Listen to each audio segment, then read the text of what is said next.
Bismillahirrahmanirrahim. Question 1. According to Le Chatelier's principle, whenever a system in equilibrium is subjected for a change of pressure, temperature and concentration, the equilibrium gets itself shifted in a direction to undo the effect of that change. देखिए ये सिर्फ ली शैटलियर्स principal लिखा हुआ है कि जब भी कोई सिस्टम इक्विलिब्रियम में हो और हम प्रेशर, टेम्परेचर या कंसंट्रेशन चेंज करके उसके इक्विलिब्रियम को डिस्टर्ब करने की कोशिश करें तो सिस्टम उस तरफ जाता है, यानी वो फॉरवर्ड भी हो सकता है, रिवर्स भी हो सकता है, ताकि वो जो चेंज इन प्रेशर, टेम्परेचर या कंसंट्रेशन था उसके अफेक्ट को कैंसिल कर दे। इसे कहता है ली शैटलियर्स प्रिंसिपल। अब इम्पॉर्टेंट बात यह है कि इसका इस क्वेश्चन से कोई लेना देना नहीं है। आम तौर पे इस तरह के क्वेश्चन सिर्फ कंफ्यूज करने के लिए दिए जाते हैं। क्वेश्चन यहाँ से शुरू हो रहा है, which of the following statements is incorrect by keeping in view the above principle. मतलब अब यहाँ यूं भी क्वेश्चन पूछा जा सकता था कि विच of the following statements is incorrect by keeping in view the Le Chatelier's principle. Alpha, an increase in pressure always favors the reaction where volume or moles decreases. बिल्कुल ठीक है। जैसे कि एवोगैड्रोस लॉ के मुताबिक जब मोल कम होते हैं तो बेसिकली वॉल्यूम भी कम होता है, और बॉयल्स लॉ के मुताबिक जब वॉल्यूम कम होता है तो फिर प्रेशर इंक्रीज होता है। तो हम एक बात जानते हैं कि कोई भी सिस्टम जैसा कर रहा हो हम भी वैसा करें तो वो उसके लिए फेवरेबल होता है। अगर किसी केमिकल रिएक्शन में रिएक्टेंट्स से प्रोडक्ट्स जाते हुए मोल कम हो रहे हैं, इसका मतलब वॉल्यूम कम हो रहा है, यानी प्रेशर बढ़ रहा है। हम भी अगर प्रेशर बढ़ाएंगे तो उसके लिए फेवरेबल होगा। Beta, an increase in temperature always favors the reaction showing exothermic process. बिल्कुल गलत। क्यों? कि एक्सोथर्मिक प्रोसेस जब हो रहा होता है तो वो हीट बाहर फेंक रहा होता है, यानी अपनी हीट कम कर रहा होता है। तो उसके लिए फेवर तो तब होगा जब हम भी हीट यानी टेम्परेचर कम करें, पर यहाँ हमने बात की कि टेम्परेचर हम क्या कर रहे हैं, बढ़ा रहे हैं, तो ये बात गलत हो गई। Charlie, N increase in concentration of reactants always favours forward reaction.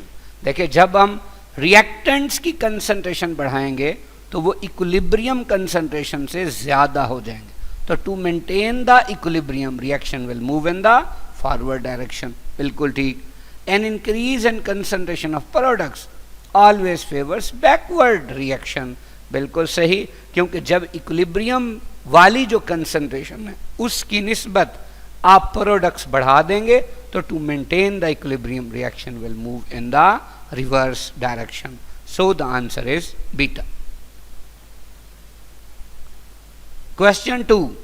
Value of KSP for PbSO4 system at 25 degree Celsius is equal to. ये मेमोरी बेस्ड क्वेश्चन है और इस तरह का क्वेश्चन पेपर में आ जाता है। क्यों? कि KSP ऑफ PbSO4 की वैल्यू बुक्स में थ्योरी के अंदर दी हुई होती है। जैसे आपकी बुक की थ्योरी के अंदर PbSO4 की ये KSP की वैल्यू दी हुई है। तो जो चीज़ बुक की थ्योरी में मेंशन हो वो चाहे मेमोराइज करने वाली भी हो तो वो पेपर का पार्ट हो सकती है। So the answer is Charlie. Question 3. Synthesis of ammonia by Haber's process is a reversible reaction. What should be done to increase the yield of ammonia in the following reaction. देखिए alpha है pressure should be decreased. देखिए reactants के 4 mole हैं, product के 2 मोल हैं, यानी reaction जब forward जा रहा है तो अपने मोल कम कर रहा है। अभी हमने डिस्कस किया कि एवोगैड्रोस लॉ के मुताबिक वॉल्यूम भी कम हो रहा है, लेकिन प्रेशर बढ़ रहा है, तो हम भी प्रेशर बढ़ाएंगे तो फॉरवर्ड में फेवरेबल होगा, यानी यील्ड बढ़ेगी। तो चूंकि यहाँ डिक्रीज का जिक्र कर दिया प्रेशर का, इसलिए अल्फा रॉन्ग हो गया। Beta, ammonia should remain in reaction mixture. अगर अमोनिया रिएक्शन मिक्सचर में रहेगा तो ये इक्विलिब्रियम रहेगा, ये रिएक्शन फॉरवर्ड को सिर्फ ज़्यादा मूव नहीं करेगा, यील्ड इंक्रीज नहीं होगी। लेकिन अगर हम अमोनिया जैसे बने उसे निकाल लें तो प्रोडक्ट्स चूंकि कम हो जाएंगे, फिर to maintain the equilibrium reaction will move in the forward direction और इस तरह यील्ड बढ़ जाएगी। तो ये भी गलत हो गया। प्रेशर शुड बी इंक्रीज्ड, तो बिल्कुल अभी हमने डिस्कस किया था, ये बात सही है। Delta, concentration of nitrogen should be decrease. देखिए अगर रिएक्टेंट्स बढ़ाएंगे तो इक्विलिब्रियम फॉरवर्ड को शिफ्ट होगा, लेकिन अगर आप इसको कम कर दें तब तो रिवर्स हो जाएगा, अमोनिया बढ़ने की बजाय कम हो जाएगी। तो ये भी गलत। सो द आंसर इज 4। यहाँ पे एक और बड़ी इंपॉर्टेंट बात याद रखिए, किसी भी एमसीक्यू में अगर दो ऑप्शंस उलट हों तो 99% क्वेश्चंस में आंसर उन्हीं में से होता है। जैसे अल्फा में प्रेशर शुड बी डिक्रीज्ड और चार्ली में प्रेशर शुड बी इंक्रीज। देखिए दो अपोजिट ऑप्शंस थी तो आंसर उन्हीं में से ही निकला। Question 4, the pH of 10 raised to power -3 molar aqueous solution of sodium hydroxide is।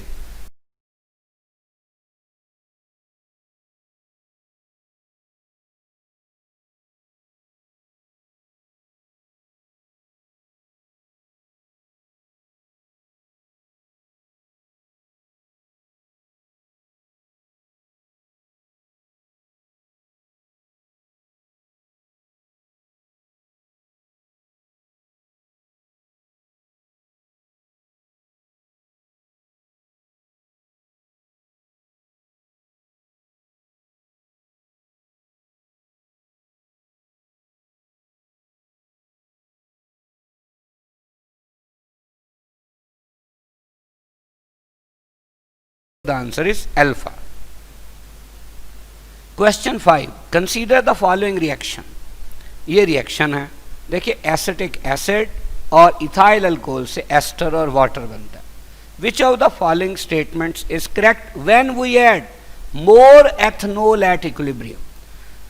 Alpha, the concentration of ethanol is increased. बिल्कुल अभी हमने एथनॉल डाला है तो उसकी कंसंट्रेशन इंक्रीज ही होगी। Beta, the position of equilibrium shift to the right. भाई जब आप रिएक्टेंट्स की कंसंट्रेशन बढ़ाते हैं, जैसे कि एथनॉल एक रिएक्टेंट है, तो to maintain the equilibrium reaction किस तरफ जाता है? फॉरवर्ड, यानी राइट डायरेक्शन में। ये भी ठीक है। More ethanol reacts with ethanoic acid and more ethyl ethanoate and water are form, यानी रिएक्शन के फॉरवर्ड जाने का मतलब ही यही है कि ये आपस में मज़ीद रिएक्ट करके और एस्टर और वाटर बनाएंगे। Delta, there is no affect of increase in concentration of ethanol to the position of equilibrium. बिल्कुल गलत।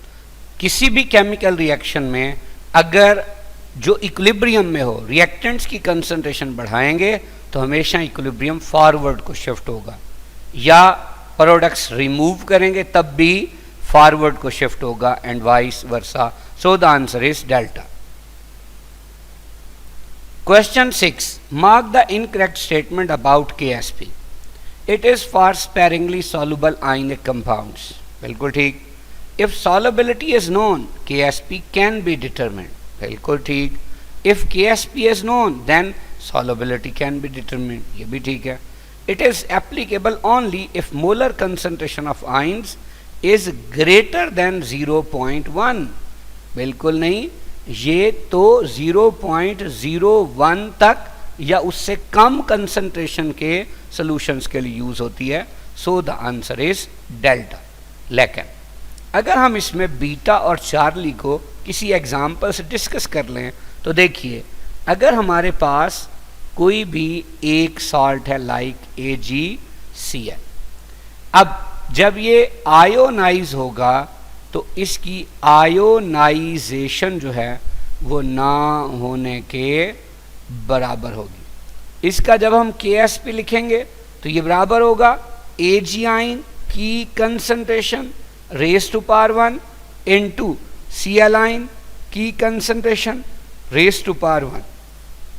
जब सॉल्युबिलिटी प्रोडक्ट के हवाले से हम इसे लिखेंगे तो देखिए ये Ksp किसके बराबर होगा, जब एक AgCl आयोनाइज होता है तो एक Ag प्लस और एक Cl माइनस बनता है।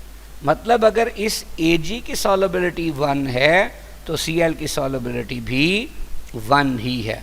तो इसके लिए हमारे पास एक एक्सप्रेशन आ जाएगा Ksp is equal to S square. देखिए बड़ी इंपॉर्टेंट बात कि अगर हमारे पास इस क्वेश्चन में सॉल्युबिलिटी दे दी जाए कि वो Kg सपोज सिल्वर आइन है या क्लोराइड आइन है, उनकी सॉल्युबिलिटी जो है वो 2 है, तो Ksp निकालें तो हम क्या करेंगे, 2 का स्क्वायर लेंगे तो Ksp कितना आ जाएगा, 4 आ जाएगा। अब यहाँ पे हमसे कुछ यूं भी पूछा जा सकता है कि देखिए ये जो स्क्वायर है इधर जाके स्क्वायर रूट हो जाएगा, तो S किसके इक्वल होगा, Ksp के स्क्वायर रूट का। अब अगर हमें क्वेश्चन में दे दिया जाए AgCl का Ksp और कहा जाए उसकी वैल्यू 4 है, तो आप सॉल्युबिलिटी निकालें तो हम 4 का क्या लेंगे, स्क्वायर रूट लेंगे, तो हमारे पास आंसर कितना आ जाएगा 2, यानी वो इसकी क्या होगी, solubility. So the answer is delta. Question 7, mark the correct statement. Greater is the Ka value, stronger is the acid. बिल्कुल ठीक, जितना Ka ज्यादा उतने एचाइन ज्यादा, और जितने एचाइन ज्यादा उतना acid strong. Beta, greater is H ion concentration, weaker is the acid. बिल्कुल गलत। Charlie, greater is Kb value, weaker is the base. भाई अगर Kb ज्यादा होगा तो इसका मतलब OH आइन ज्यादा होंगे, OH आइन ज्यादा होंगे तो बेस वीक नहीं होगा, वो स्ट्रांग होगा। Delta, greater is Ka value, greater is the Kb value. भाई अगर Ka वैल्यू ज्यादा है तो H आइन ज्यादा है, स्ट्रॉन्ग एसिड है, तो जब स्ट्रॉन्ग एसिड है तो उसमें OH आइन कम होंगे, जब OH आइन कम होंगे तो Kb भी कम होगा, तो ये भी गलत। तो फिर सही ऑप्शन कौन सी है, alpha. So the answer is alpha.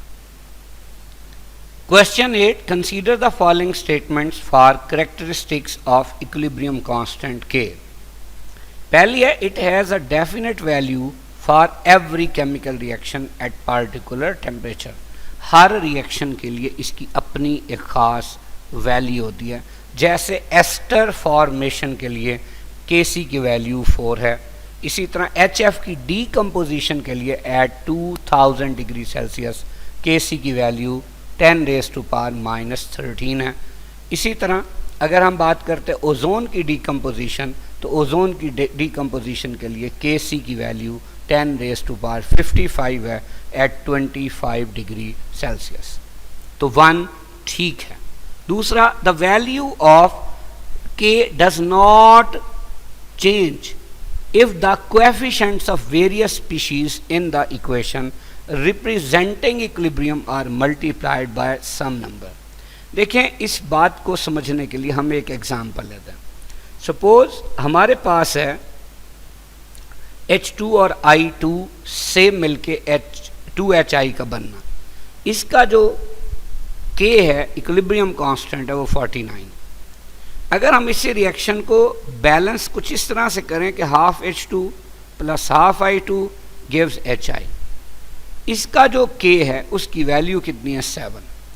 अब इन दोनों के K का रिलेशनशिप क्या है कि ये जो K2 है ये असल में K1 rays to power half है, यानी उसका स्क्वायर रूट है, तो इसकी वैल्यू 7। अब आप देखिए रिएक्शन तो असल में सेम है, लेकिन जैसे ही आपने क्या चेंज किए, कोएफिशिएंट्स, तो इसके K की वैल्यू सेम रही है, चेंज हो गई, तो चेंज हो गई। तो यहाँ उसने कहा था कि डज नॉट चेंज, तो इसका मतलब ये बात क्या है, ये बात गलत है।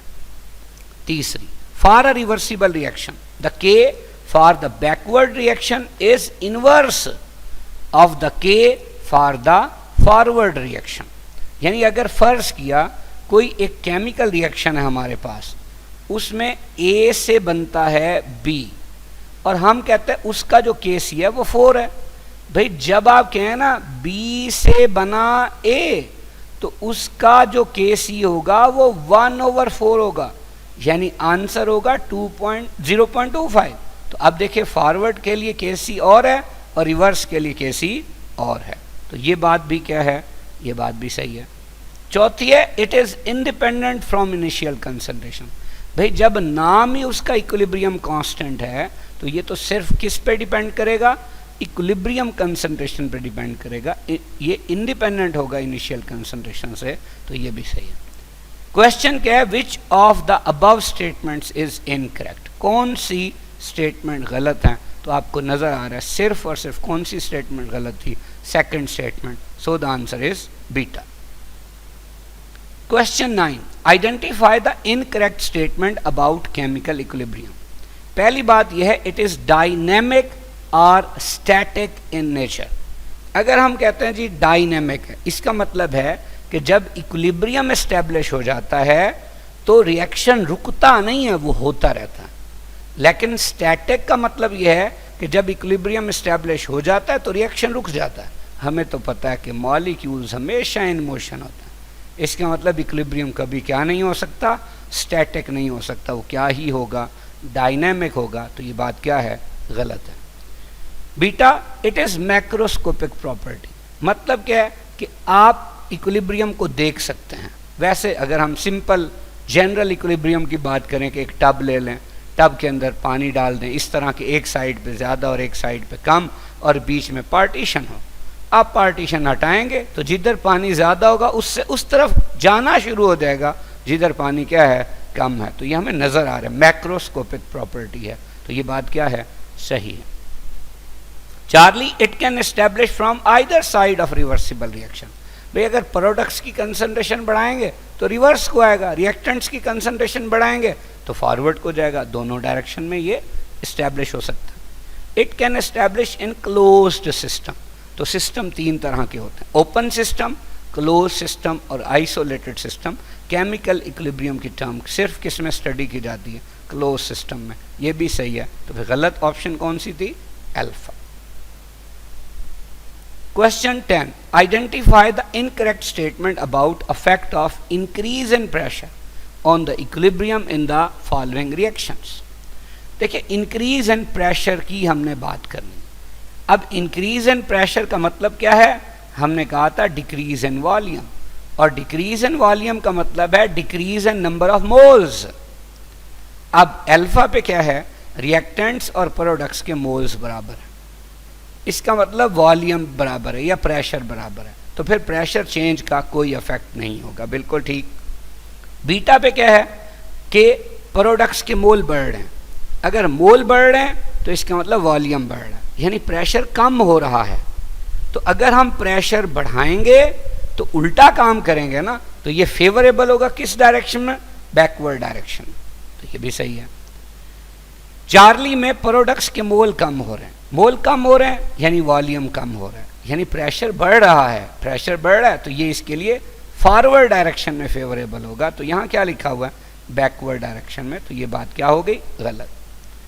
डेल्टा, रिएक्टेंट्स और प्रोडक्ट्स के मोल बराबर हैं यानी वॉल्यूम बराबर है, मतलब प्रेशर बराबर है, तो वॉल्यूम या प्रेशर चेंज करने से इस पर कोई इफेक्ट नहीं होगा, तो ये भी सही है।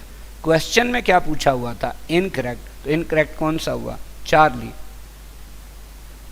Question 11, the Ka values of HCl, acetic acid, HF, H2SO4 R, ये values दे दिए। क्वेश्चन ये है कि the decreasing order of acidic strength is, decreasing order का मतलब है पहले वो लिखना है जिसकी एसिडिटी सबसे ज़्यादा है, फिर वो लिखना, सबसे आखिर में वो लिखना है जिसकी एसिडिटी सबसे कम है। तो अब इसमें सबसे कम जो Ka वैल्यू है वो है 1.85 इंटू 10 रेज़ टू पावर -5। ये किसकी है जी, ये देखें, ये एसिटिक एसिड की है, इसका मतलब एसिटिक एसिड सबसे आखिर में होना चाहिए। अब देखें, ना तो वो डेल्टा में सबसे आखिर में है और ना बीटा में, तो ये दोनों क्या हो गए, गलत हो गए। अब सबसे ज़्यादा जो के वैल्यू है वो किसकी है, वो HCl की है, तो HCl सबसे पहले होना चाहिए, तो अल्फा में भी पहले है, चार्ली में भी पहले है। उसके बाद जो वैल्यू है वो 10 रेज़ टू पावर +2 है, वो किसकी है, वो हमें नज़र आ रही है, वो H2SO4 की, यानी HCl के बाद H2SO4 होना चाहिए, तो वो सिर्फ किस ऑप्शन में है, अल्फा और चार्ली में से, चार्ली में, so the answer is Charlie. Question 12, if Ka value for an acid is higher stronger is the acid, क्योंकि जब Ka ज़्यादा होता है तो एचाइन ज़्यादा होता है, तो एसिड स्ट्रांग होता है। Relate the strength of acid with pKa, pKa के साथ रिलेट करें। देखें ये फिर उसी तरह का क्वेश्चन है कि ये जो स्टेटमेंट दी हुई थी इसका इस क्वेश्चन से कोई रिलेशनशिप नहीं है। अब देखें कि higher is the pKa value, weaker is the acid. इसके लिए एक बात याद रखें कि अगर मैं यहाँ पे लिखूं कि मेरे पास है एक स्ट्रॉन्ग एसिड, जो स्ट्रॉन्ग एसिड होता है वो एक्चुअली क्या होता है, वीक बेस होता है। तो इनके लिए 8 बातें याद रखनी। 8 बातें कौन सी? 8 बातों में से पहली बात यह है कि एच आइन की कंसंट्रेशन क्या होगी, ज़्यादा होगी। भाई अब एच आइन का जब नेगेटिव लॉग लेते हैं तो वो क्या होता है, पीएच, तो वो क्या होती है, बाकियों की निस्बत कम। इसी तरह जब एच आइन ज़्यादा है तो फिर ओ एच आइन की कंसंट्रेशन क्या होगी, वो कम होगी। और जब पीएच कम है तो फिर पीओएच क्या होगी, वो ज़्यादा होगी। अब एच आइन ज़्यादा होते हैं तो इनका रिलेशनशिप होता है के से, तो फिर ये भी क्या होगा, ज़्यादा होगा। और जब के का नेगेटिव लॉग लेंगे पी के, तो वो क्या होगा, वो कम होगा। इसी तरह अगर हम ओ एच आइन की बात कर रहे हैं वो कम है तो फिर के बी भी कम होगा क्योंकि इनका डायरेक्ट रिलेशनशिप है। और के बी अगर कम है तो इसका नेगेटिव लॉग लेंगे यानी पी के बी, तो वो क्या हो जाएगा, ज़्यादा। तो ये 8 बातें हैं किसी भी स्ट्रॉन्ग एसिड या वीक बेस के लिए, और अगर इन सबको उलट कर देंगे तो वीक एसिड और स्ट्रॉन्ग बेस के लिए हो जाएंगे। तो अब देखें alpha, higher is the pKa value, weaker is the acid, यानी एसिड वीक है तो pKa ज़्यादा होगा। देखिए pKa कम है तो एसिड स्ट्रॉन्ग है, इसका मतलब वाकई अगर pKa ज़्यादा होगा तो एसिड वीक होगा। तो अल्फा क्या है, सही है। Beta, pKa value has no relation with strength of an acid, बिल्कुल गलत। भाई pKa कम होगी तो एसिड स्ट्रॉन्ग होगा, pKa ज़्यादा होगी तो एसिड वीक होगा, रिलेशनशिप तो है, तो फिर ये गलत हो गया। Charlie, lower is the pKa value, stronger is the acid, यानी pKa कम है तो एसिड स्ट्रॉन्ग है, हमने पहले डिस्कस कर लिया, ये भी सही है। डेल्टा है बोथ ए एंड सी, तो देखिए ए भी सही था और सी भी सही था। So the actual answer is delta. Question 13, which of the following factors affect the value of Kc, Kc की वैल्यू को कौन से फैक्टर्स चेंज करते हैं? देखिए Kc बराबर होता है Kf ओवर Kr। Kf क्या है, rate constant for forward step, Kr क्या है, rate constant for reverse step. अब एक इक्वेशन है जिसे हम कहते हैं आर्हेनियस इक्वेशन। इसमें ये जो K है ये बराबर है किसके, A डॉट E और raise to power minus EA over RT। अगर हम इस इक्वेशन में ये टेम्परेचर बढ़ा दें और सपोज ये माइनस ना होता तो टेम्परेचर बढ़ाने से EA ओवर RT क्या हो जाता, कम, लेकिन माइनस का मतलब यह है कि अब बढ़ जाएगा। तो जब टेम्परेचर बढ़ाने से E की पावर बढ़ जाएगी तो एक बड़ा आंसर आएगा, उसका प्रोडक्ट विद A जो कि कांस्टेंट है भी बड़ा होगा, यानी क्या बड़ा होगा, K, यानी टेम्परेचर का K जो कि रेट कांस्टेंट है उससे कौन सा रिलेशनशिप होगा, डायरेक्ट रिलेशनशिप। ये हमें कौन सी इक्वेशन बताती है, आर्हेनियस इक्वेशन। अब इसको हम डिटेल से समझते हैं। बड़ी इंपॉर्टेंट बात कि रेट कांस्टेंट फॉरवर्ड स्टेप का भी हो सकता है और रेट कांस्टेंट रिवर्स स्टेप का भी हो सकता है। इसके लिए हम एक एग्जांपल लेते हैं ताकि ये कंसेप्ट हमें क्लियर हो जाए। देखिए सपोज हम ये कहते हैं कि एक रिएक्शन है जिसमें A प्लस B मिलके बनाता है C, और इसका जो डेल्टा H है वो है +20 किलो जाउल पर मोल। अब ये एंडोथर्मिक रिएक्शन, हम ये देखना चाहते हैं कि इसके Kc पे टेम्परेचर के बढ़ाने या कम करने पे कोई असर होता है या नहीं होता, अगर होता है तो क्या होता है। सपोज करते हैं कि Kc बराबर था Kf ओवर Kr। हम ये कहते हैं कि इसका Kc है 1, कैसे कि इसका Kf और Kr दोनों की वैल्यू 10 थी, तो आंसर क्या आ गया, 1 आ गया। अब हम दोनों केसेस इसमें डिस्कस कर लेते हैं। देखिए पहला केस ये है इंक्रीज इन टेम्परेचर, और दूसरा केस क्या है, डिक्रीज इन टेम्परेचर। बड़ी इंपॉर्टेंट बात, देखिए अगर हम कहते हैं ना इंक्रीज इन टेम्परेचर, भाई इंक्रीज इन टेम्परेचर है तो के यानी रेट कांस्टेंट तो बढ़ेगा, पर कौन सा, फॉरवर्ड या रिवर्स, दोनों हमने अभी साबित किया, पर कौन ज्यादा और कौन कम बढ़ेगा। इसके लिए एक छोटी सी एग्जांपल देता हूं। देखिए फर्ज किया कि मेरा एक बॉस है, वो मुझे बुलाता है, कहता है जाहिद साहब आप ना बहुत अच्छा पढ़ाते हैं, हमने आपकी सैलरी जो है वो बढ़ानी है। अब पहले कितनी है, 10, तो बताएं 10 से 12,000 कर दें या 11,000। आप देखिए मैंने फौरन क्या कहना, मैंने कहना 12,000।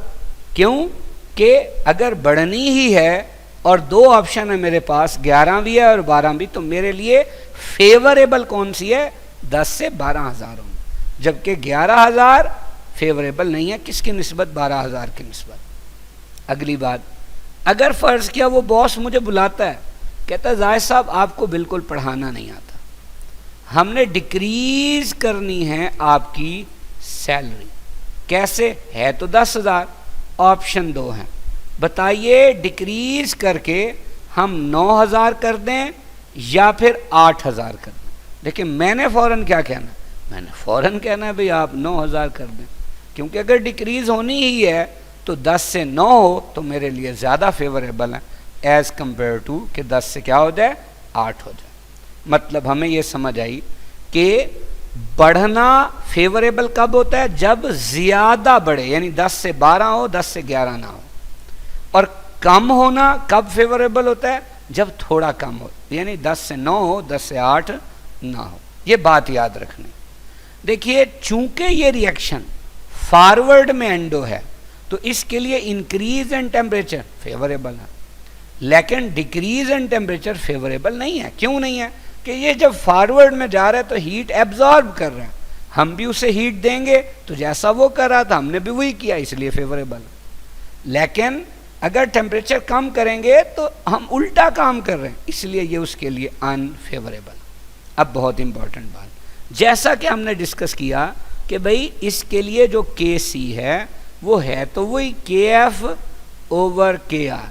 देखें आप टेम्परेचर बढ़ा रहे हैं, अभी पढ़ा था टेम्परेचर बढ़ाएंगे तो रेट कांस्टेंट बढ़ेगा, लेकिन चूंकि फॉरवर्ड में फेवरेबल है तो बढ़ने का मतलब है ज्यादा बढ़ेगा, यानी 10 से 12 होगा, और रिवर्स वाला भी बढ़ना है लेकिन अनफेवरेबल रिवर्स के लिए, तो फिर क्या होगा, बढ़ेगा तो सही पर कम बढ़ेगा। तो आप देखें क्या होगा, के सी की वैल्यू पहले से ज़्यादा हो जाएगी, पहले कितनी थी, 1 थी, तो अब 1.1 हो गई। लेकिन अगर यही डिक्रीज इन टेम्परेचर के लिहाज से देखें तो वहाँ भी तो के एफ और के आर की रेशो था, चूँकि आप टेम्परेचर कम कर रहे हैं तो फॉरवर्ड तो एंड होता, वो हीट ले रहा है, आप हीट कम कर रहे हैं, उलट काम कर रहे हैं, तो इसलिए फॉरवर्ड के लिए अनफेवरेबल। लेकिन रिवर्स के लिए क्या होगा, फेवरेबल होगा।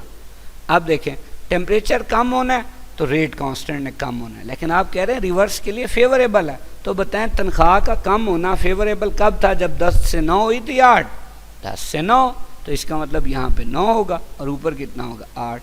तो आप देखेंगे आंसर जो है वो पहले से क्या हो जाएगा, कम हो जाएगा। अब चूंकि टेम्परेचर चेंज करने से के एफ भी चेंज हुआ, के आर भी चेंज हुआ, तो ऑटोमेटिकली क्या चेंज हुआ, के सी भी। तो टेम्परेचर ही किसको अफेक्ट करता है, इक्विलिब्रियम कांस्टेंट के सी को।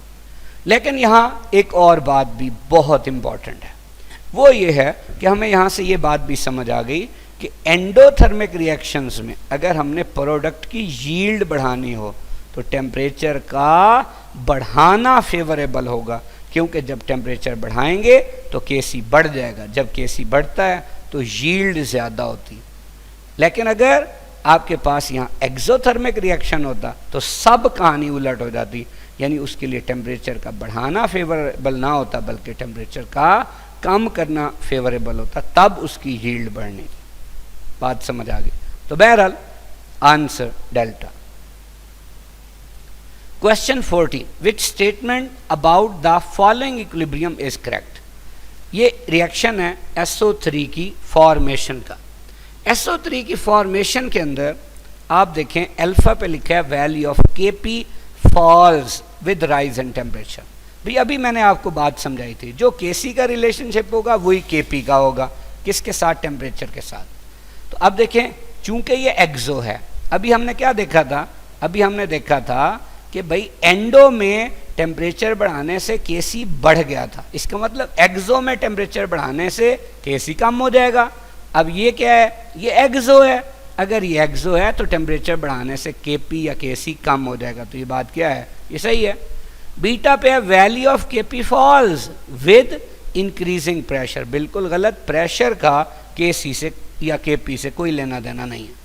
Charlie, adding vanadium pentoxide catalyst increases the yield of SO3, कि जब आप V2O5 कैटलिस्ट डालते हैं तो उससे SO3 की यील्ड बढ़ जाती है, बिल्कुल गलत। कैटलिस्ट रेट ऑफ रिएक्शन बढ़ाता है, उसका यील्ड से कोई ताल्लुक नहीं है, अलबत्ता इक्विलिब्रियम वक्त से पहले आ जाता है, क्योंकि वो जितना फॉरवर्ड रेट बढ़ाता है उतना रिवर्स बढ़ा देता है, तो ये भी गलत हो गया। Delta value of Kp is equal to Kc, भाई value of Kp equal to Kc नहीं होती, कब, जब मोल डिफरेंट हो। तो आप देखें अगर प्रोडक्ट के मोल कम हो तो Kp कम होता है Kc से, तो इसका मतलब ये बात क्या होगी, गलत। तो फिर सही बात कौन सी है, सिर्फ अल्फा।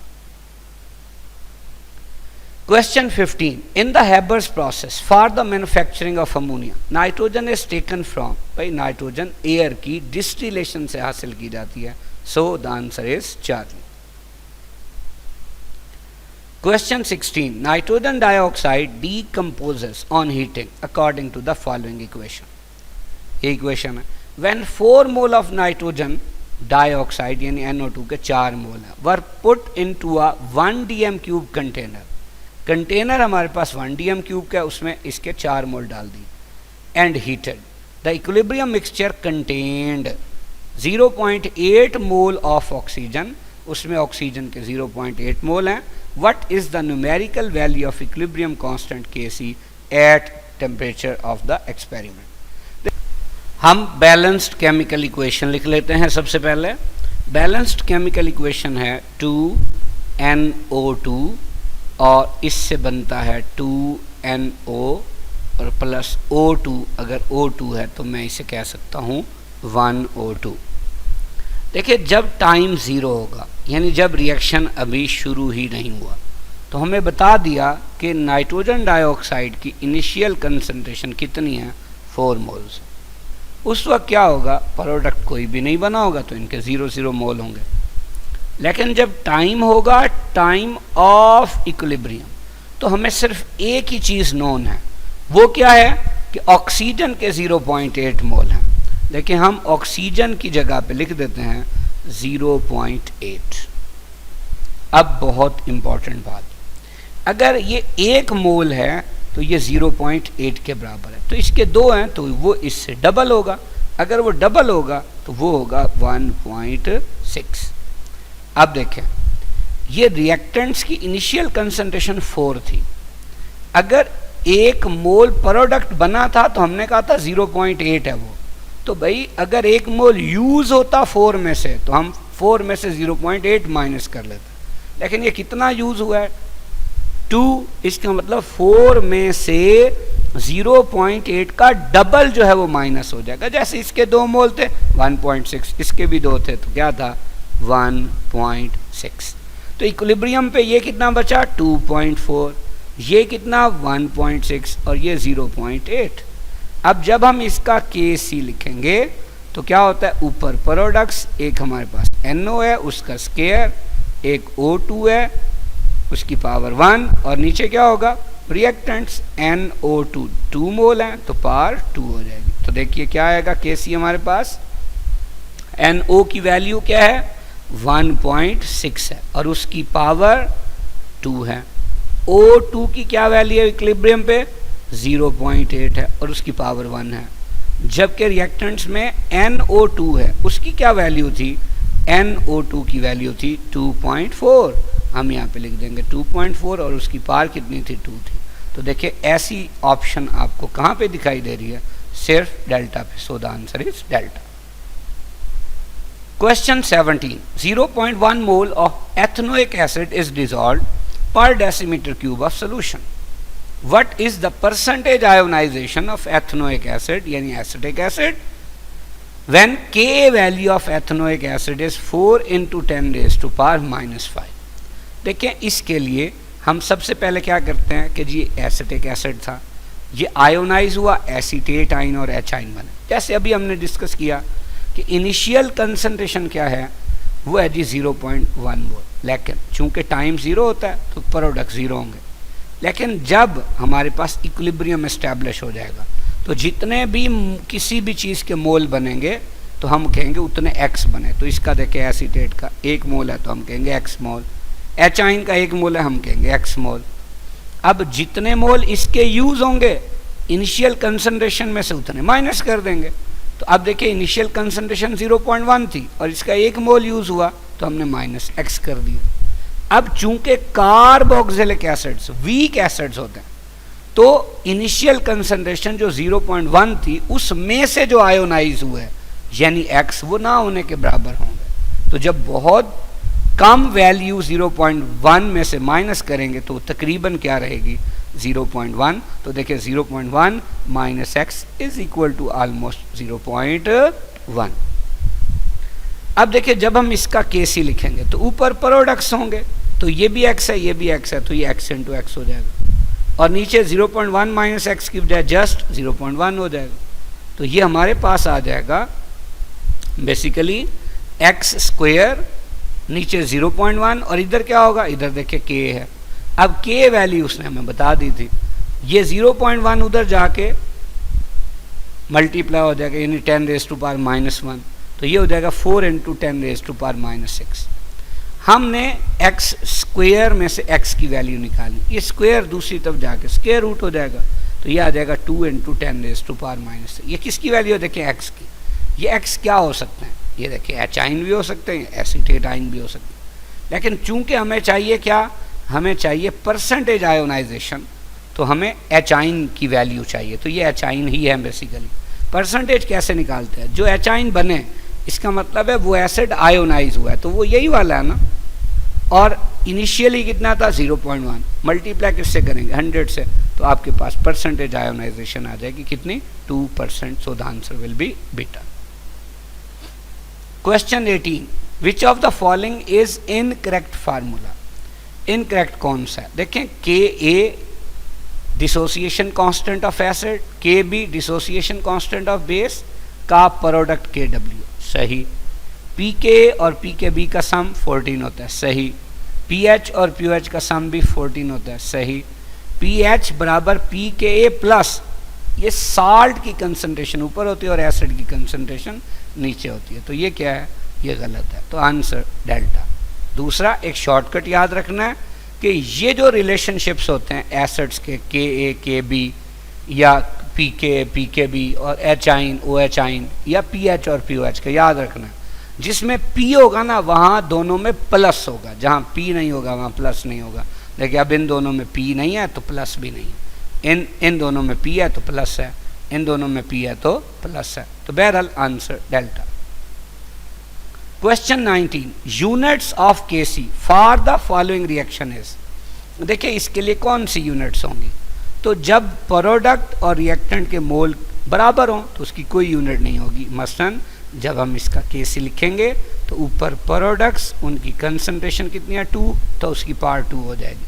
नीचे रिएक्टेंट्स H2 का 1 मोल है पावर 1, I2 का भी 1 मोल है पावर 1। अब देखिए ऊपर मोल पर डीएम क्यूब का क्या होगा, स्केयर होगा, मतलब मोल पर डीएम क्यूब कितनी दफ़ा होगा, 2 दफ़ा होगा। और नीचे H2 के लिए भी होगा मोल पर डीएम क्यूब और I2 के लिए भी क्या होगा, मोल पर डीएम क्यूब। तो ये इससे कैंसिल हो जाएगा, ये इससे। So this reaction will have no unit. Answer 4। Question 20, all of the following terms are correctly matched except. पहली बात पी एच क्या होती है, ये हाइड्रोजन आयन की पावर होती है, बिल्कुल ठीक है, नेगेटिव लॉग लेते हैं हम। Explanation, smaller is pH value, stronger is the acid. हमने डिस्कस किया था कि एच आइन ज़्यादा होते हैं तो पीएच कम होती है और एसिड स्ट्रॉन्ग होता है, तो ये बात बिल्कुल ठीक है। बीटा, के डब्ल्यू ये डिसोसिएशन कांस्टेंट ऑफ वाटर है और इसकी यूनिट जो है वो ये है। देखिए, जब के डब्ल्यू असल में एच आइन की कंसंट्रेशन और ओ एच आइन की कंसंट्रेशन का प्रोडक्ट है। अब इसकी यूनिट भी मोल पर डीएम क्यूब होगी, इसकी भी मोल पर डीएम क्यूब होगी, तो मोल कितनी दफ़ा होगा? 2 दफ़ा, तो मोल की पावर 2 होगी। जब पर डीएम क्यूब यानी डीएम की पावर -3 भी 2 दफ़ा होगा तो ये कितना हो जाएगा? टोटल -6 हो जाएगा, जबकि यहाँ क्या लिखा हुआ है? -3, तो ये बात क्या है? गलत। चार्ली, के A dissociation constant of acid है। के ए ज़्यादा होगा तो एसिड स्ट्रांग होगा, क्योंकि जब के ए ज़्यादा होता है तो एच आइन की कंसंट्रेशन भी ज़्यादा होती है, ये बात सही है। डेल्टा, पी के ए ये के ए का नेगेटिव लॉग है। स्मॉलर इज पी के value, stronger is the acid. देखिए, पी के ए कम कब होती है? जब के ए ज़्यादा होता है, और के ए ज़्यादा कब होता है? जब एच आइन ज़्यादा होता है, और एच आइन ज़्यादा होते हैं तो एसिड स्ट्रांग होता है, तो ये बात भी सही है। तो क्वेश्चन में गलत पूछा था, गलत कौन सा है? Beta, so the answer is beta. Question 21, the solubility of CaF2 in water at 25 degrees Celsius is found to be 2 into 10 raised to power -4. What is the value of KSP at this temperature? KSP की value निकालनी। देखिए, अगर हम इस CaF2 के ionisation की बात करें तो ये इस तरह से आयोनाइज होता है। अब हमें ये बता रहा है कि कैल्शियम का अगर 1 मोल है कैल्शियम आयन का, तो फ्लोराइड आयन के 2 मोल है, मतलब इसकी सॉल्युबिलिटी जितनी होगी फ्लोराइड आयन की सॉल्युबिलिटी उससे डबल होगी। अब चूंकि उसने सॉल्युबिलिटी बता दी है 2 into 10 raised to power -4, तो अगर इसके लिए इतनी होगी तो इसके लिए देखिए डबल होगी, हमने वैल्यू लिख दी। इसका KSP इसके बराबर होगा। अब देखिए, इसमें ये इसकी सॉल्युबिलिटी है और ये इसकी सॉल्युबिलिटी है, लेकिन इसका क्या है? स्क्वायर है, तो हमने इसको 2 टाइम्स लिख दिया। इसको जब सॉल्व करेंगे, देखिए 4 4 16, 16 2 32, तो 32 into 10 raised to power क्या होगा? -12। जब साइंटिफिक नोटेशन में लिखेंगे तो 3.2 into 10 raised to power -11, so the answer is alpha. Question 22, all of the following acids correctly matched with their respective conjugate bases except। Conjugate base क्या होता है? जब एक एसिड H+ आयन लूज कर देता है तो जो स्पीशी बाकी बचती है उसे कॉन्जुगेट बेस कहते हैं। देखिए, HCl में से जब H+ निकल जाता है बाकी Cl- बचता है। H2SO4 में से जब एक H+ चला जाता है तो HSO4- बचता है। C6H5OH में से H+ चला जाता है तो बाकी बचता है C6H5O-। लेकिन ये जो चार्ली है H3BO3 जिसे हम आर्थोबोरिक एसिड या जस्ट बोरिक एसिड कहते हैं, तो यहाँ पे क्या चीज़ होती है? देखिए, यहाँ पे अगर हम इसकी स्ट्रक्चर देखें, इसकी स्ट्रक्चर है B और यहाँ पे ऐसे OH, इधर भी OH, इधर भी OH, जैसे BF3 की शक्ल होती है, ट्राइगोनल प्लेनर। अब जब आप इसे वाटर में डालते हैं तो चूंकि बोरॉन इलेक्ट्रॉन डेफिशिएंट है और वाटर इलेक्ट्रॉन एफिशिएंट है, तो वो यूं इस B के साथ बना देता है कोऑर्डिनेट कोवेलेंट बॉन्ड। अब देखें, अब हमारे पास कुछ ये स्ट्रक्चर बनेगी, गौर से देखिए। अब ये जो वाटर जुड़ा था हम उसे इधर ऐसे करके बना देते। अब चूंकि O ने लोन पेयर दिया था पॉजिटिव और B ने लोन पेयर लिया था तो चार्ज नेगेटिव। अब ये जो H है ये अपना बॉन्ड इस O को देगा। अब देखिए बाकी क्या बचेगा? बाकी बचेगा B के साथ इधर भी OH, B के साथ इधर भी OH, इधर भी OH, इधर भी सिर्फ क्या बचेगा? OH बचेगा। और B पे कौन सा चार्ज था? नेगेटिव चार्ज था, तो ये एक एनाइन बन जाएगा। और इस H ने चूंकि अपना बॉन्ड दिया तो H पे कौन सा चार्ज आ जाएगा? Positive charge. तो इसका मतलब जब H3BO3 पानी में डाला जाता है तो सिर्फ कितने आयन रिलीज होते हैं? H आयन, एक H आयन। जबकि साथ देखें ये H2BO3- नहीं है। आप देखिए ये तो क्या है? इसके अंदर 4 OH हैं एक बी है, यानी BOH होल 4 और ऊपर क्या है माइनस है BOH होल 4 माइनस। ये है कॉन्जुगेट बेस, कब? जब आर्थोबोरिक एसिड क्या दे देता है, H आयन दे देता है। So the answer is 4। इसके लिए थोड़ी सी कुछ हम एक्स्ट्रा इंफॉर्मेशन भी ले लेते हैं। देखें, कॉन्जुगेट एसिड बेस पेयर की एक टर्म होती है। वो क्या होता है कि जब एक एसिड H प्लस दे देता है तो जो बाकी बचता है वो कॉन्जुगेट बेस है। अब उस कॉन्जुगेट बेस और शुरू वाले एसिड के पेयर को कहते हैं कॉन्जुगेट एसिड बेस पेयर। मिसाल के तौर पे HCl एक एसिड है, अब जब ये H प्लस दे देता है तो बचता है Cl माइनस, तो अब HCl और Cl माइनस को हम कहेंगे कॉन्जुगेट एसिड बेस पेयर। इसी तरह ये H2SO4, ethyne, phenol, ammonia, hydrogen peroxide, और ये अभी पढ़ा था आर्थोबोरिक एसिड, जिसका हमने कहा था जो कॉन्जुगेट बेस है वो BOH4 माइनस। अब इसी तरह कुछ बेसेस हैं, जैसे अमोनिया है, ये H प्लस लेगा तो ये बनेगा, C2H5 माइनस H प्लस लेगा ये बनेगा, NaOH है, H प्लस लेगा वो OH आयन से मिलके वाटर बना देगा तो हम कहेंगे एक्वस। ये बड़ी इंपॉर्टेंट बात है। इसी तरह फिर हमारे पास क्या है, ZnOH होल ट्वाइस है।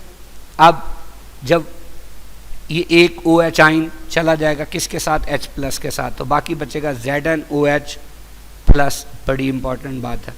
एल्यूमिनियम हाइड्रोक्साइड, एक OH आयन चला जाएगा किसके साथ, H प्लस के साथ, तो बाकी बचेगा AlOH होल ट्वाइस प्लस। ये भी बहुत इंपॉर्टेंट बात है।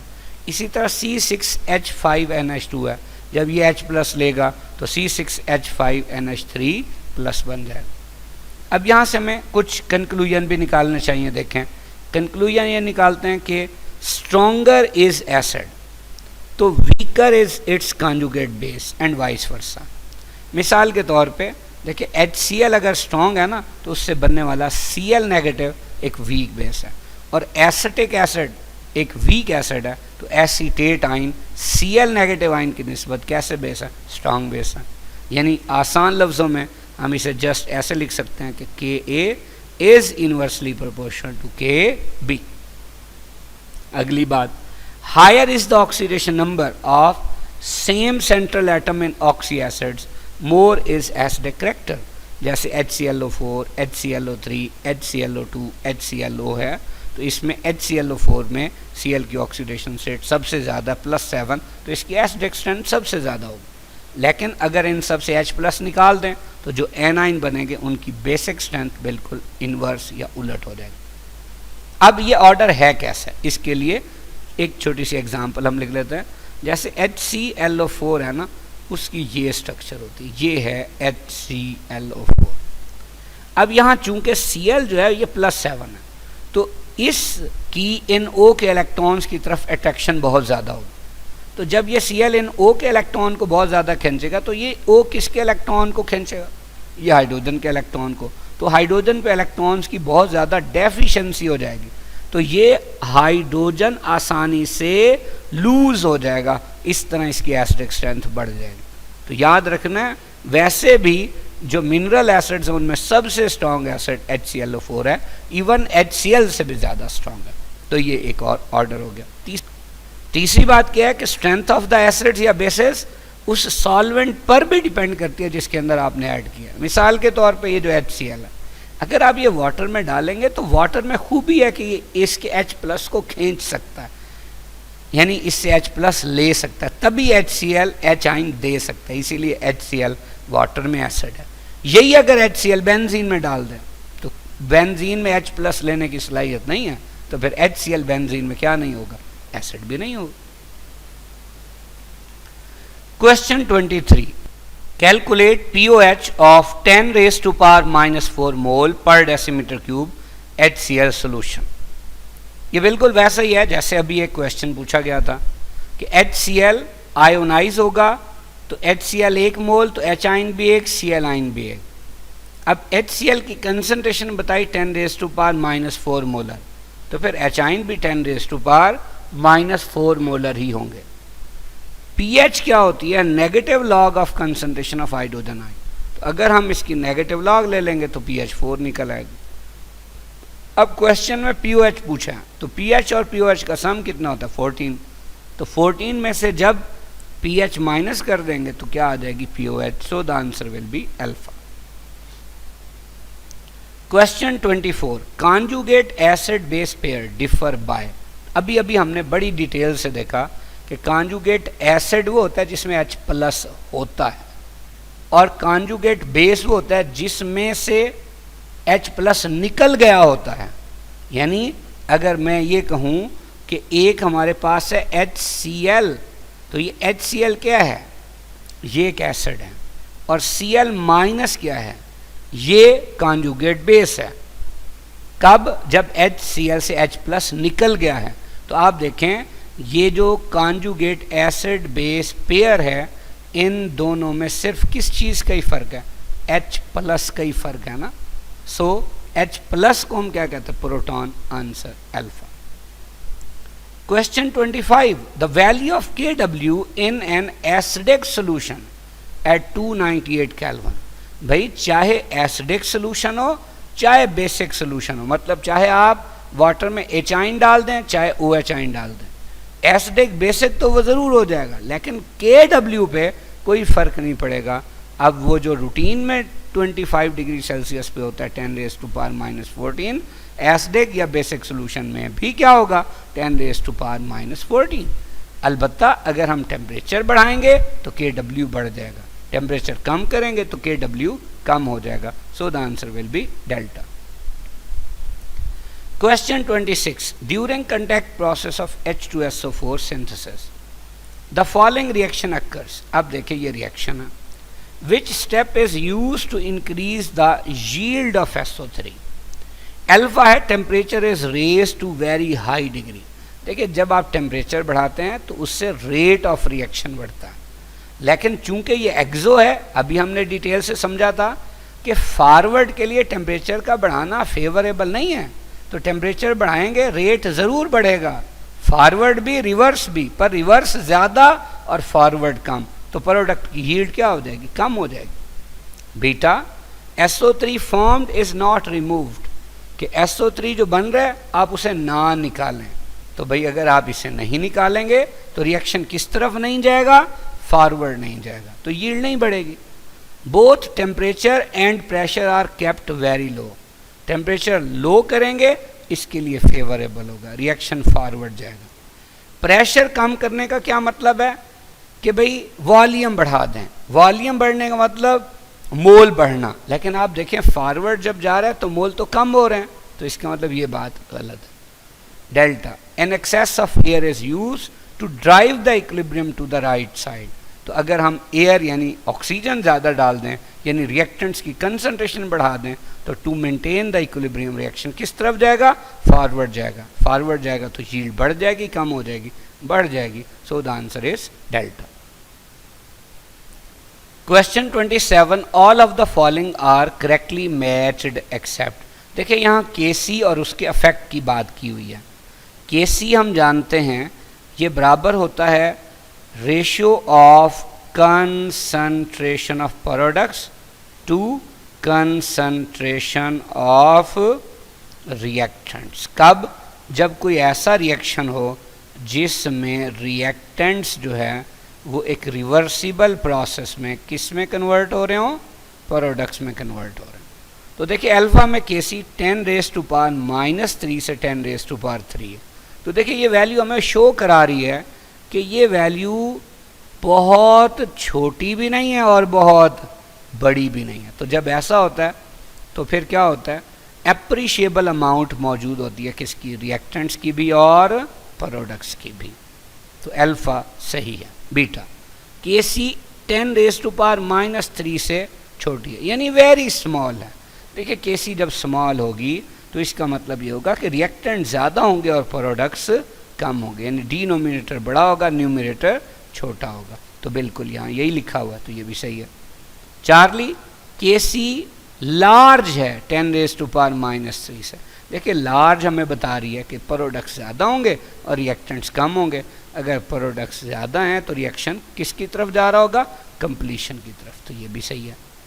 Delta if Kc is equal to 10 raise to power -13 at 2000 degree Celsius, ये किसके लिए होता है? ये HF की डीकम्पोजिशन के लिए होता है। HF की डीकम्पोजिशन इस तरह से होती है, लेकिन इसके Kc की जो वैल्यू है ये 10 रेज टू पावर -13 है, वो भी कितने टेम्परेचर पे? 2000 डिग्री सेल्सियस। यानी इतना टेम्परेचर दें तब भी इसके Kc की इतनी वैल्यू, जो कि बहुत कम है। जब ऐसा हो तो इसका मतलब ये होता है कि रिएक्टेंट्स हाईली स्टेबल हैं और प्रोडक्ट्स हाईली अनस्टेबल हैं। तो यहाँ ये लिखा हुआ है कि रिएक्टेंट इज हाईली अनस्टेबल, तो ये बात गलत है। So the answer is delta. Question 28, which of the following is not application of Kc? देखें, डिटरमिन करते हैं डायरेक्शन ऑफ रिएक्शन। बिल्कुल, जैसे अगर हम बात करते हैं कि हमारे पास जो Kc है वो प्रोडक्ट्स की कंसंट्रेशन की रेशियो है किसके साथ? रिएक्टेंट्स के साथ। तो अगर मैं ये कहूँ मिसाल के तौर पे कि ये जो रेशियो है ये बड़ी है Kc से, यानी Kc से ये बड़ी है, मतलब प्रोडक्ट्स ज़्यादा हो गए हैं किससे? रिएक्टेंट से। तो इक्विलिब्रियम मेंटेन करने के लिए रिएक्शन किसकी तरफ जाएगा? रिएक्टेंट्स की तरफ, यानी किस तरफ? रिवर्स डायरेक्शन में, एंड वाइस वर्सा। तो ये हमें बताती है क्या? Direction of reaction. Extent of reaction, जैसे अभी हमने कहा था Kc बहुत ज़्यादा तो रिएक्शन कंप्लीट होगा तकरीबन, Kc बहुत कम इसका मतलब रिएक्टेंट स्टेबल होंगे, वो प्रोडक्ट्स में कन्वर्ट ही नहीं होता। तो ये एक्सटेंट ऑफ रिएक्शन भी बताती है। It helps to study the effect of change in concentration, temperature, pressure at equilibrium. ये सारे इफेक्ट हम स्टडी कर सकते हैं। It helps to determine the rate of reaction. बिल्कुल गलत। अगर रेट ऑफ रिएक्शन की बात करेंगे तो इसके लिए हमें डिस्कस करना पड़ेगा केमिकल काइनेटिक्स, या जिसे कहते हैं reaction kinetics. So the answer will be delta. Question 29, calculate the pH of 10 raise to power -4 mole per decimetre cube of barium hydroxide. देखिए, ये बेरियम हाइड्रोक्साइड है, जब ये आयोनाइज होगा तो इस तरह से होगा। अगर ये barium hydroxide 10 raise to power -4 है तो OH आयन उससे डबल है, यानी 2 × 10 रेज टू पावर -4। अब POH क्या होता है? Negative log of concentration of OH ion. जब हमने ये फार्मूला पुट किया तो POH आ गई 3.7। क्वेश्चन में पूछा हुआ था pH, चूंकि pH और POH का सम 14 होता है, तो अगर हमने pH निकालनी है तो 14 में से POH माइनस कर देंगे तो क्या आ जाएगी? pH। So the answer will be alpha. यहाँ एक बात बड़ी इंपॉर्टेंट है कि कम से कम आपको log 1, log 2 और log 3 की वैल्यूज याद होनी चाहिए। Question 30, in which of the following reaction the unit of Kc is पर मोल dm³। अब मोल की पावर -1 और dm की पावर 3, यानी देखिए वैसे जो होता है मोल पर dm³ उलट होता है ना, वो उलट कब होगा? जब ऊपर हो मोल पर dm³। इसका मतलब नीचे बचेगा मोल पर dm³। नीचे मतलब अभी हमने Kc पढ़ा था। Kc क्या होता है? ये होता है प्रोडक्ट्स की कंसंट्रेशन की रेशियो किसके साथ? रिएक्टेंट्स की कंसंट्रेशन के साथ। अब इसका मतलब रिएक्टेंट्स के 1 मोल प्रोडक्ट से ज़्यादा होंगे। तो अब आप देखें, पहले में 2 मोल का फ़र्क है, गलत हो गया। दूसरे में प्रोडक्ट के 2 ज़्यादा, रिएक्टेंट का 2 है, रिएक्टेंट का 1 है, तो 1 का फ़र्क है, लेकिन ऊपर वाले ज़्यादा है ना, तो ये मोल पर dm³ होगा। यहाँ देखें, ऊपर भी 2 नीचे भी 2, इसका मतलब इसकी कोई यूनिट नहीं होगी। यहाँ प्रोडक्ट के 2 मोल और रिएक्टेंट के 3 मोल, तो 2 की यूनिट 2 से क्या हो जाएगी? कैंसल। 1 की नीचे जब होगी मोल पर dm³, ऊपर जाएगी तो पर मोल और dm³। So the answer will be delta.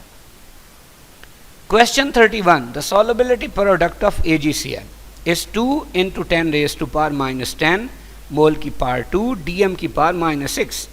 The maximum concentration of Ag+ ion in the solution is, यानी बेसिकली हमसे क्या पूछा हुआ है? सॉल्युबिलिटी पूछी हुई है।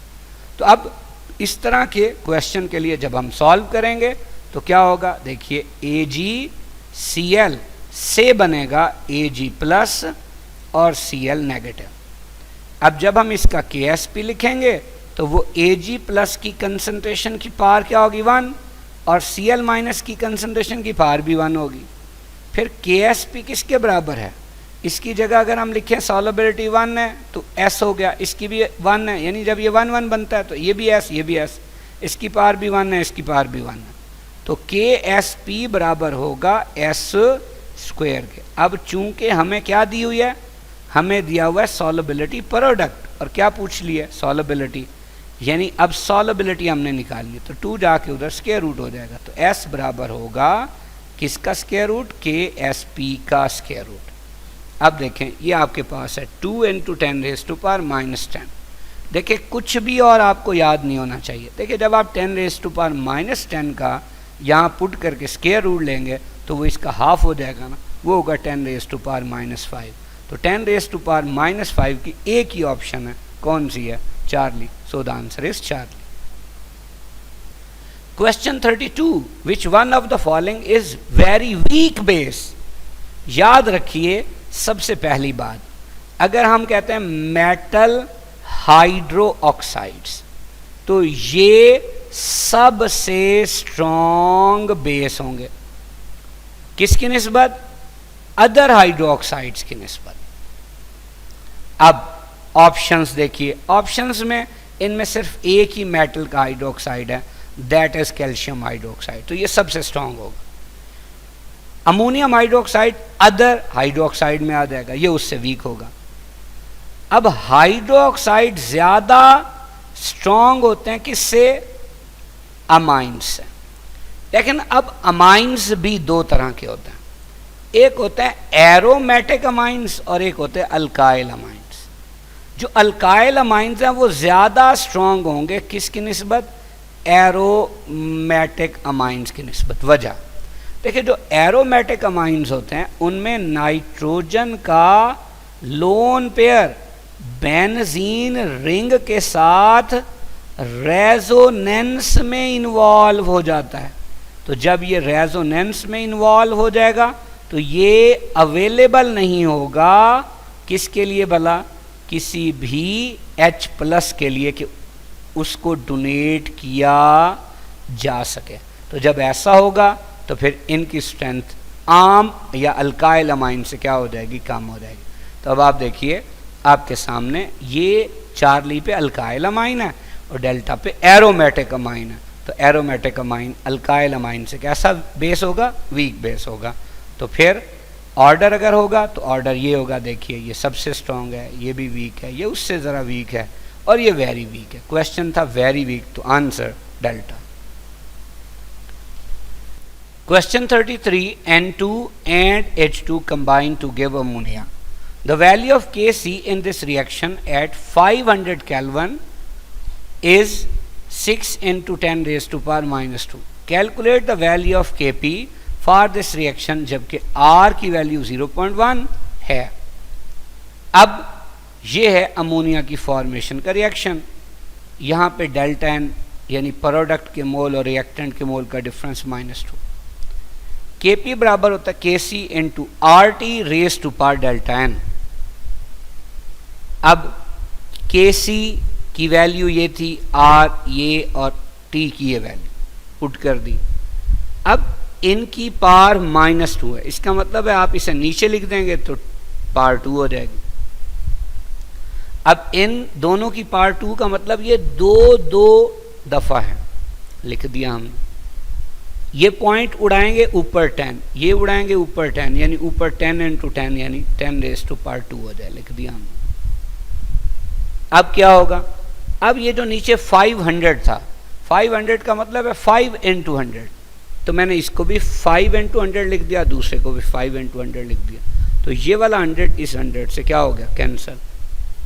अब क्या हमने चेंज किया कि ये 10 रेज टू पावर -2 है, नीचे ये 100 है, ये ऊपर जाएगा, ये भी 10 रेज टू पावर -2 हो जाएगा। अब ये 6 है और नीचे हमारे पास है 5 इंटू 5 यानी 25, 6 डिवाइडेड बाई 25 करेंगे तो ये 0.24 आ जाएगा। 10 रेज टू पावर -2 दो दफ़ा है, ये 10 रेज टू पावर -4 हो जाएगा।